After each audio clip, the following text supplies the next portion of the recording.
जय हिंद साथियों। हम सब रस को पढ़ रहे थे, काव्य शास्त्र के अंतर्गत रस को हम लोग पढ़ रहे थे। उसमें हम लोग रस की व्युत्पत्ति, रस की परिभाषा, रस का शाब्दिक अर्थ, काव्य शास्त्र में सबसे पहले कहाँ पे उल्लेख मिलता है, फिर रस का सबसे पहले उल्लेख कहाँ मिलता है, ठीक, और फिर रसांग के तक की चीज़ों को हम लोग देख चुके थे। तो आज हम लोग देखने वाले थे रसांग को और विस्तृत में, ठीक। तो इस चीज़ को हम लोग चलिए देखते हैं। उससे पहले मैं बता दूं कि कुछ हमारे साथी हैं जो हमको मैसेज करके बता रहे हैं कि सर थोड़ा सा आप और डीप में जा रहे हैं। तो डीप में नहीं मेरे साथी, आप थकिए मत, आप थकने नहीं हैं, आपको करने हैं, आपको अपने सपने को साकार करने हैं। सपने को साकार करने हैं तो क्या करने पड़ेगा, मेहनत करने पड़ेगा। मेहनत यानी कि पसीने बहाना पड़ेगा, माथे से पसीने टपकने चाहिए। हम हाथों के लकीर से हमारी किस्मत नहीं बदलती, हाथों के लकीरों से नहीं, माथे के पसीनों से बदलती है। जब माथे से पसीने टपकेगा तब फिर हमारी बदलेगी ना। देखिए एक चीज़, वो हरिवंश राय बच्चन जी की कविता है, हमको तो हमेशा याद आती रहती है कि तू ना थकेगा कभी, तू ना मुड़ेगा कभी, तू ना रुकेगा कभी, कर शपथ कर शपथ कर शपथ, अग्निपथ अग्निपथ अग्निपथ।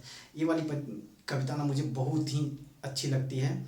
मुझे बहुत ही, हमेशा मैं इसे याद करता रहता हूँ, ताकि मैं जब भी डीमोटिवेट होता हूँ अपने आप से, जब हमारे अधिगम में पठार आ जाते हैं, तो इसको सोचता हूँ, इसको मैं याद करता हूँ, ताकि मेरे अंदर एक अलग सी ऊर्जा का संचार होता है।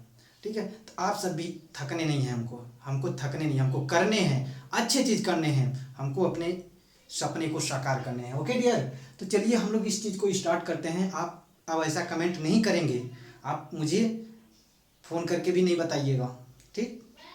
Thank you. तो चलिए पहले इस चीज़ को हम लोग स्टार्ट करते हैं, और वो सब चीज़ें तो बाद में भी होती रहेंगी। पहले इस सिलेबस को कवर करते हैं कि सर काव्य शास्त्र में सबसे पहले हम लोग शुरू किए थे क्या, कि रस को। तो रस को हम लोग समझ लेते हैं। देखिए सबसे पहले रसांग जो है ना, रसांग हम लोग पढ़े थे, अवयव यानी तत्व, रस के तत्व, उस चीज़ को हम लोग क्लियर करने जा रहे हैं। सबसे पहले स्थायी भाव, स्थायी भाव की परिभाषा बताए थे कि नहीं, कल भी बताए थे, एक बार फिर बता दे रहा हूँ कि स्थायी भाव वे भाव होते हैं जो मनुष्य के हृदय में, अर्थात सहृदय, सहृदय मतलब कि प्रेक्षक यानी देखने वाले के हृदय में चिर स्थायी रूप से विद्यमान रहते हैं, और जैसे स्थिति परिस्थिति का सामना करते हैं उसी के रूप में परिणत हो जाते हैं। मान लीजिए कि सपोज दैट कि आप किसी मार्केट से, रोड से गुजर रहे हैं, और फिर वहीं पे कोई एक कुत्ते का एक्सीडेंट हो जाता है आपके अंदर, और फिर ऐसे एक्सीडेंट होता है कि देखने लायक नहीं रह जाता है, तो आपके अंदर क्या भाव जगेगा भाई? तो आपके अंदर क्या जगेगा? जुगुप्सा, घृणा जगेगा कि एकदम छी छी, आँख कान मुंह बंद करके निकलेंगे आप। तो क्या हुआ, आपके अंदर था और जग गया। आप जा रहे हैं रास्ते में, एक मोटा सा अजगर सा सांप मिल गया, क्या करेंगे आप? तुरंत डर से व्याकुल हो जाएंगे, आपके अंदर डर आ जाएगी। तो वो क्या था, हमारे अंदर भाव थे, सोए हुए थे, और जैसी स्थिति परिस्थिति को देखें वह उसी रूप में परिणत हो गए। यहाँ तक की बात समझ में आई कि नहीं? ठीक है, तो चलिए पहले देख लेते हैं कि वे भाव जो मनुष्य के हृदय में चिरस्थायी रूप से विद्यमान रहते हैं, और जैसी स्थिति परिस्थिति का सामना करते हैं उसी रूप में परिणत हो जाते हैं, वे क्या कहलाते हैं? स्थायी भाव कहलाते हैं। यहाँ तक की बात समझ में आ गई। स्थायी भाव की संख्या कितनी है? 9 है। कितनी है भाई? 9 है ना।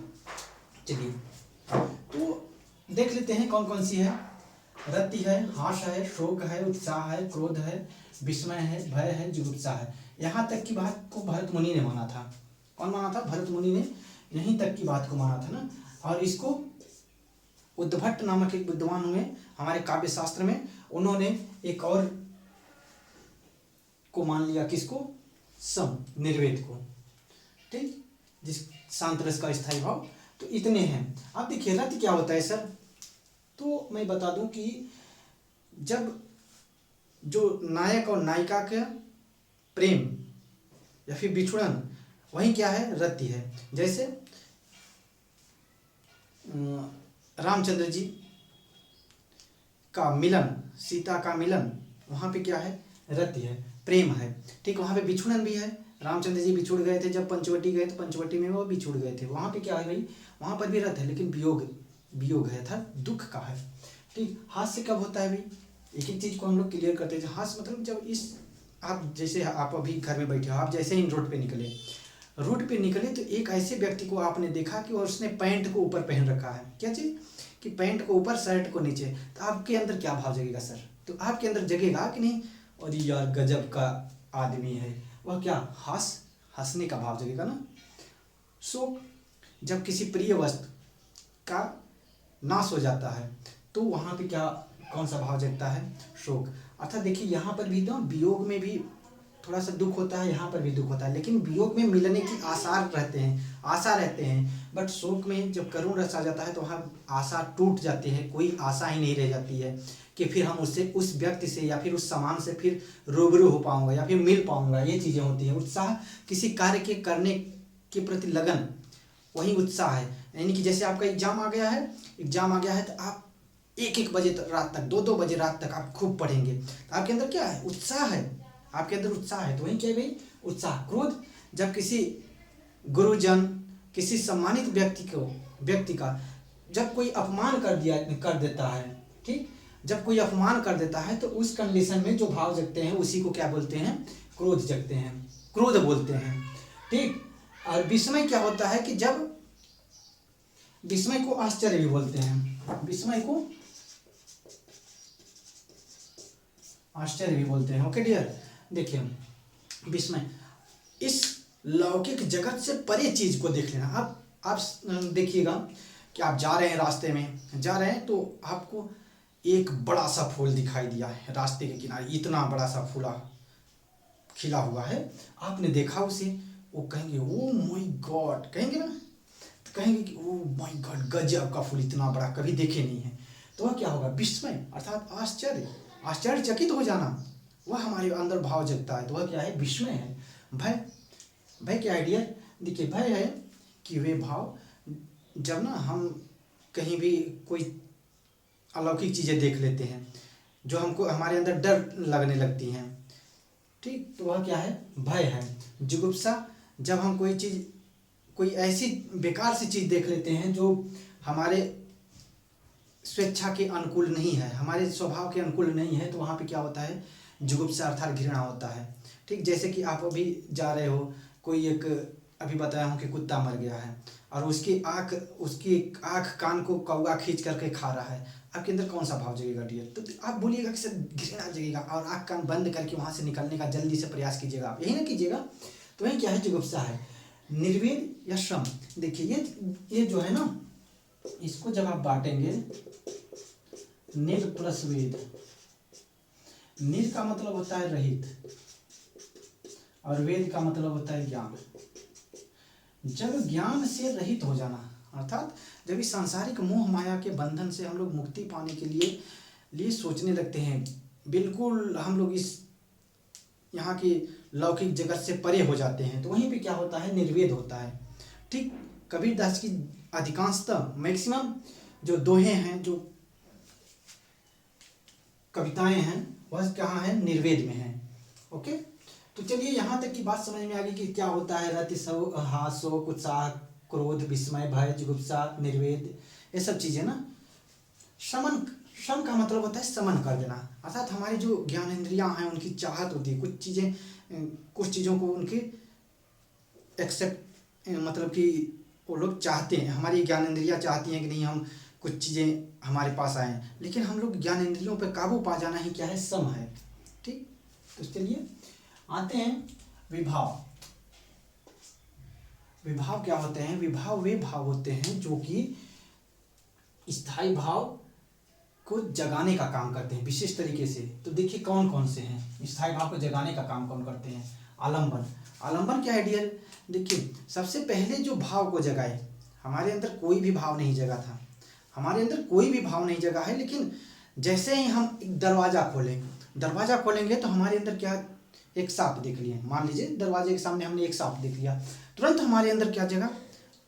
एक भय नामक भाव जगा, भय जगा, अरे यार सांप आ गया ना। तो वही क्या है? आलंबन। और जैसे ही हम पीछे की ओर मुड़े तो पीछे एक शेर था, पीछे एक शेर पड़ा हुआ, पता नहीं कैसे आ गया भाई, मान लीजिए, ठीक। उस शेर को देख करके जो डर का भाव था और ज्यादा बढ़ गया, तो वह क्या है? उद्दीपन। ठीक, सबसे पहले सोए हुए भाव को जो जगाते हैं वो आलंबन है, और उस जगे हुए भाव को और ज्यादा उद्दीप्त कर देना, और ज्यादा बढ़ा देना, वही क्या है, उद्दीपन है। क्या दो चीजें समझ में आ गई? आलंबन विभाव के दो भेद हैं, आलंबन और उद्दीपन। आलंबन होता है सोए हुए भाव को जो सबसे पहले जगाएं, वह क्या है, आलंबन है। और उस भाव को, जो भाव हैं जगे हुए, उस भाव को और ज्यादा उद्दीप्त कर देना, वह क्या है, उद्दीपन है। एक एग्जाम्पल के थ्रू भी अभी समझने वाले हैं हम लोग। देखिए, जैसे कि आप लोग जानते होंगे कि जब शिव धनुष भंग हुआ था, शिव धनुष जब तोड़ा गया था, तो वहाँ पे परशुराम जी गए थे तनकते हुए अपने फावड़े को लेकर के कि किसने शिव धनुष को तोड़ा। ठीक, ये सब चीज़ों, ये सब प्रसंग आया था। तो वहीं का एक चीज मैंने लिख लिया है यहाँ पे कि जब इन सब बातें होती हैं तो वहाँ पे होता है कि अब जन दोष दे ही मोहि लोगू बोलते हैं। वह जब जाते हैं तो कहते हैं कि कौन इस धनुष को तोड़ा, मैं उस छतरी को नहीं, बल्कि उस छतरी विहीन मैं पृथ्वी ही कर दूंगा, ये चीज़ कहते हैं। तब वहीं लक्ष्मण जी कहते हैं कि छतरी कोई नेनुआ का बतिया नहीं है कि जो तर्जनी अंगुली से मुरझा जाए, ऐसा चीज प्रसंग आता है। तो वही चीजें हैं, जब कहते हैं तब और ज़्यादा उनके अंदर गुस्सा आ जाता है। सबसे पहले देखिए, उनके अंदर गुस्सा का भाव कहाँ से जगा, तो शिव धनुष का टूटना। शिव धनुष का टूटना क्या हो जाएगा, आलंबन। अच्छा, दूसरी बात हो जाएगी कि सर उद्दीपन क्या होगा, उद्दीपन हो जाएगा कि लक्ष्मण के कटु वचन, जो कि उनको अच्छे नहीं लगे थे, किसको, परशुराम जी को। तो कटु वचन किसको अच्छे नहीं लगे थे, परशुराम को। परशुराम क्या, यानी कि उद्दीपन हो जाएगा लक्ष्मण के कटु वचन। ठीक, तो वहीं बोले थे परशुराम जी कि अब जन दोष दे ही मोहि लोगू, यानी कि हे लोग, हे यहाँ की सभा में बैठे हुए लोग, आप लोग मेरा एक भी दोष मत दीजिएगा, क्योंकि कटुवादी बालक बध जोग, अर्थात जो कठोर वचन बोलने वाला बालक है वह बध जोग, अर्थात मार देने योग्य ही है, इसको मार देना ही उचित रहेगा। ये चीजें बोले थे कौन, परशुराम जी। ठीक, तो वह क्या हो गया, उद्दीपन। देखिए, आलंबन के भी दो भेद होते हैं, आश्रयगत आलंबन और विषयगत आलंबन। आश्रय क्या होता है, जिसके अंदर भाव जगे, तो यहाँ पे भाव किसके अंदर जगा था, तो परशुराम के अंदर। विषयगत आलंबन, विषयगत मतलब जिसके थ्रू भाव जगते, किसके थ्रू जगा, तो शिव धनुष के थ्रू। तो शिव धनुष क्या हो जाएगा, विषयगत आलंबन हो जाएगा। और किसके अंदर जगा, वह आश्रय हो जाएगा। जिसके अंदर जगे वह आश्रय, जिसके थ्रू जगे वह क्या हो जाएगा, विषय हो जाएगा। यहाँ तक की बात समझ में आ गई। आलंबन क्या होता है सर, जो सबसे पहले भाव को जगाए। उद्दीपन क्या होता है, जो उस भाव को और ज्यादा उद्दीप्त कर दे, और ज्यादा बढ़ा दे, वो क्या होता है, उद्दीपन होता है। आश्रय क्या होता है सर, कि जिसके अंदर भाव जगते हैं। विषय क्या होता है, जिसके थ्रू भाव जगते हैं, जिसके थ्रू भाव जगते हैं। जैसे यहाँ पे क्या था, शिव धनुष था। ओके, चलिए, अनुभव। अनुभव क्या है कि अनुभव वे भाव हैं। देखिए, अनु मतलब होता है अनुसरण करना, अर्थात अनुगमन करना, पीछे पीछे चलना। भावों के पीछे पीछे जो चीज चलते हैं वही चीज क्या होते हैं, अनुभव होते हैं। जैसे कि इसमें आ जाते हैं क्या चीज, कि सहृदय के, यानी कि जो जिसके अंदर भाव जगे हैं, व्यक्ति की चेष्टाएं। ठीक, जैसे हमारे अंदर अभी भाव जगा उत्साह का, तो हम क्या कर रहे हैं, हम पढ़ा रहे हैं, हम हाथ पांव ऐसे हिला रहे हैं, तो ये क्या हो गया, ये सब अनुभव हो गया। हम बोल रहे हैं, ये सब अनुभव हो गया। ठीक है, तो पढ़ाते पढ़ाते मेरे अंदर पसीना आ गया, ये सब चीजें क्या है, अनुभव है। यानी कि उत्साह जब भाव जगा तो कुछ चीजें हमारी ऐच्छिक क्रियाएं हैं, कुछ अनैच्छिक क्रियाएं हैं, तो वह सब चीजें क्या हो जाएंगी, कायिक अनुभव हो जाएंगी। अनुभव के भी 4 भेद हैं। कौन कौन से, कायिक, वाचिक, सात्विक और आहार। देखिए, कायिक का क्या है, कायिक को ना, कायिक का नाम दिया था भरत मुनि ने। कौन दिया था, भरत मुनि ने। और आंगिक नाम, आंगिक मतलब अंग से, ये विश्वनाथ ने। कौन दिया था, विश्वनाथ ने। और वाचिक भरत मुनि ने। कौन, भरत मुनि। और इसको आचार्य विश्वनाथ जी। ठीक, 2 चीजें यहाँ से क्लियर कर लीजिएगा। देखिए, क्वेश्चंस में पूछा जाता है कि यहाँ से तो कई क्वेश्चन बन जा सकते, कौन से अस्थाई भाव नहीं है, कुछ दे देगा, इसमें से कुछ डाल देगा, अपस्मार कुछ डाल देगा, बट हमको ये 9 के 9 याद होने चाहिए ना। ओके, चलिए, तो इसमें अनुभव हम लोग पढ़ रहे थे। यहाँ से भी पूछा जा सकता है कि कौन सा अनुभव नहीं है। 4 ऑप्शन दे करके 3 दे देगा, एक कहीं दूसरे जगह से डाल देगा। तो हमको बेहतर तरीके से पढ़ने हैं। यहाँ से तो एक अभी TGT 2021 में यहाँ से क्वेश्चन पूछा गया है डियर। तो हम लोग पढ़ते हैं पहले कायिक। कायिक मतलब काया से, हम अभी हिला रहे हैं हाथ, हम हाथ से लिख रहे हैं, हमारे अंदर उत्साह जगा तो लिख रहे हैं तो ये सब चीजें कहाँ हो गई, कायिक या ठीक अंग से लिख रहे हैं तो क्या हो गया, आंगिक। ठीक, वाचिक क्या होता है कि वचन से, ठीक, मानसिक मन से या फिर वचन से, ये क्या होते हैं, वाचिक होते हैं। जैसे हम बोल रहे हैं, ठीक, तो क्या हो जाएगा, वाचिक। सात्विक मतलब कुछ वैसी क्रियाएं भी होती हैं, वैसी चेष्टाएं भी होती हैं डियर कि वह हम न चाहते हुए भी हम क्या करने लगते हैं, अपने आप होने लगते हैं। जैसे कभी कभी हमारे अंदर डर आता है ना, तो हमारे रोंगटे जो हैं अपने आप रोमांच होते हैं, यानी कि खड़े हो जाते हैं। तो क्या है, अनैच्छिक क्रिया, यानी कि वह क्या है, सात्विक अनुभाव है। क्या है, सात्विक अनुभाव। हमारे अंदर क्या है, रोए अपने आप खड़े हो गए। कभी कभी देखते हैं पसीने आपके लगते हैं छूटने, क्या पसीना को कहते हो आप, जल्दी से आ जा, मैं डर गया हूँ, पसीना आ जा, नहीं कहते हो ना। तो कहने का मतलब ये चीज है कि ये भी क्या है, अपनी आप क्रियाएं होती हैं, तो वह भी क्या है, सात्विक। वचन से सात्विक मतलब कि वे क्रियाएं जो वैसी चेष्टाएं जो मनुष्य के शरीर पर ना स्वतः ही होने लगे, अपने आप होने लगे, तो वह क्या होते हैं, सात्विक होते हैं। जैसे रोमांच, रोए खड़े होते हैं, आपको ठंड, आप किसी जीव जंतु को, भयंकर जंगली जीव को देख लेते हो तो क्या होता है, आपके रोए खड़े हो जाते हैं, रोंगटे खड़े हो जाते हैं। क्या कहते हो कि खड़े हो जा, मैं जंगली जानवर को देखा, खड़े हो, ऐसा नहीं कहते हो ना। तो वो क्या है, अपने आप खड़े होते हैं, तो वो क्या होते हैं, सात्विक होते हैं। क्या कभी आप किसी दुख में होते हो तो आपके आंसू भी बहते हैं, कहते हो कि आजा जल्दी से आंसू, नहीं कहते हो। वो अपने आप जब दुखी होता है मन, तो अपने आप आंसू गिरने लगते हैं। कहने का मतलब ये चीज़ कि जो स्वतः ही घटित होने लगे ना, स्वतः ही आने लगे। प्रलय का मतलब कि आसपास के चीज़ों का ज्ञान ही ना होना, प्रलय। कभी कभी हम लोग बैठे रहते हैं, कुछ पता ही नहीं रहता ना। स्वरभंग, कभी कभी क्या होता है कि हम लोग बोलते हैं, कुछ समझ में नहीं आता है, यानी कि ककार खुल ही नहीं पाता है, हम लोग क्या बोलें, ऐसे खूब लंबा तक खींचने चले जाते हैं, स्वरभंग हो जाता है। स्तंभ यानी कि जड़वत खड़े हो जाना, कुछ पता नहीं कि नहीं, मैं एकदम जैसे खंभा होता है ना, खंभे के जैसे खड़े हो जाना। ये सब चीज़ें क्या है, आप नहीं चाहते हो कि मैं खंभे जैसा खड़े हूँ, लेकिन कभी कभी ऐसी हमारे सामने स्थिति परिस्थिति आती है कि ऐसा हो जाता है ना। वेपथु या कंप, हाथ पैर कांपने लगना, थर कांपने लगना, वह सब क्या है, वेपथु या कंप है। ठीक, वैवर्ण, चेहरे का रंग उड़ जाना। जैसे आप गोधूम रंग के हो या अर्थात गेहूं के रंग के हो, कभी कभी जब गुस्से में होते हो तो क्या होता है, बिल्कुल चेहरा लाल हो जाता है। तो क्या है, क्या आप कहें मैं गुस्सा में हूँ, मेरा चेहरा लाल हो जाए, ऐसा नहीं कहे ना।